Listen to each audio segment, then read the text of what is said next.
Good afternoon বন্ধুরা, তোমরা সবাই কেমন আছো? আশা করি ভালো। আজকে রেসিপি নিয়ে চলে এসেছি। দেখো, কড়াতে তেল দিয়ে দিয়েছি, সর্ষের তেল, তেজপাতা, শুকনো লঙ্কা আর জিরে দিয়েছি, ডুমো করে আলু কেটে রেখে দিয়েছি, সেটা দিয়ে দিলাম।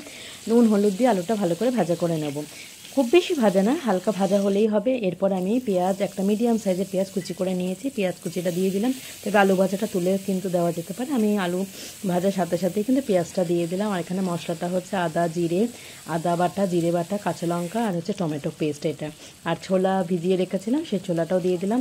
এটা খুব ভালো করে কিন্তু কষিয়ে নিতে হবে মশলাটা কষানো হলে এরপরে আমি দেখো কী দিচ্ছি, আজকে আমি কী রান্না করছি আমি কিন্তু আগে বলিনি। একটু জিরে গুঁড়ো দিয়ে দিচ্ছি। আর এখানে আবার মশলাটা ভালো করে আমি কষিয়ে নেবো। একটু হলুদ গুঁড়ো দিলাম।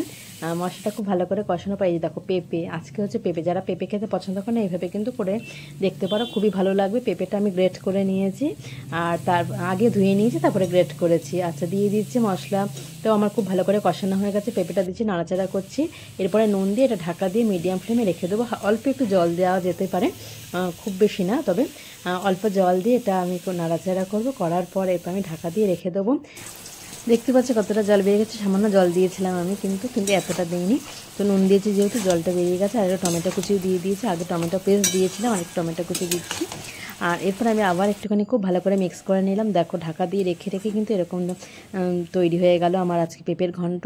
দারুণ একটা রেসিপি, অবশ্যই একবার ট্রাই করে দেখতে পারো। এই দিয়ে রুটি, লুচি, পরোটা, ভাত, যে কোনো যে কোনো কিছুর সঙ্গে কিন্তু ভালো যাবে। তো অবশ্যই একবার ট্রাই করে দেখো, যারা খেয়েছে তারা তো জানোই। তো আমার এই রেসিপিটা খুবই ভালো লাগে, তাই তোমাদের সাথে শেয়ার করলাম। আজকে লাঞ্চে কী কী আছে দেখো, আছে গরম ভাত আছে, আর পেঁপের ঘন্ট তো আছে দেখতেই পেলে, আর ডাল আর ইলিশ মাছটা আমি করেছি সর্ষে বাটা দিয়ে, সর্ষে কাঁচা লঙ্কা, মুসুর ডালটা করেছি পেঁয়াজ রাঁধুনি ফোড়ন দিয়ে। তো আশা করি আজকে লাঞ্চটা তোমাদের ভালো লাগলো। যদি ভালো লাগে অবশ্যই লাইক কমেন্ট শেয়ার করো। আবার দেখা হবে নতুন কোনো লাঞ্চ থালি নিয়ে। তো সবাই খুব ভালো থেকো, সুস্থ থাকো, টাটা।